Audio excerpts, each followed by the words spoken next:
This is a forearm plank with a band. So I have a band here on my forearms right about where I'd wear a watch.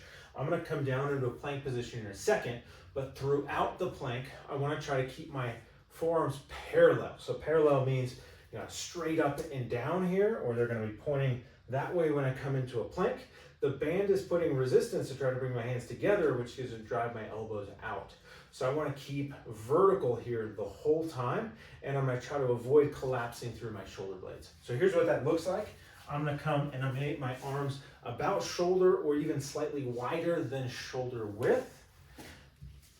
Normal setup like that, so I don't want to be there, so I'm going to get one arm here, one arm there. Now they are parallel to each other, and then I'm going to get my elbows just an inch forward, so my elbows are actually slightly in front of my shoulder there.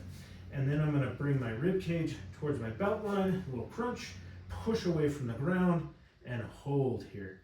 And so this should really kick up some muscle engagement through the shoulder girdle. I want to keep my neck relaxed, and so just doing some kind of maybe circles with your neck, taking some deep breaths, and then about every 10-15 seconds, I'm going to reset, make sure that my forearms are vertical. You can make a fist if that's easier, and I'm pushing away from the ground, and I'm not letting my back arch.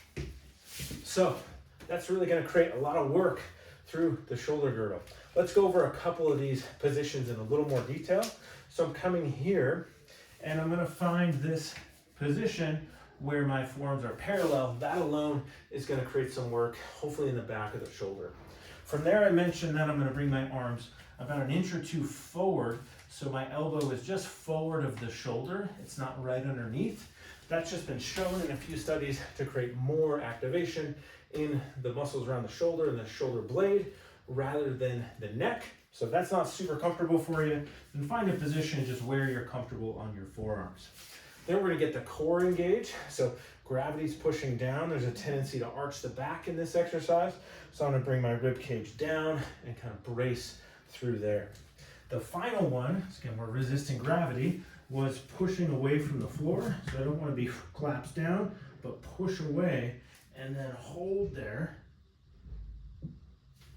So that's the exercise. Typically hold for anywhere from 30 to 60 seconds, and we can then scale up the band resistance if we need to, but recommend for most people starting pretty light.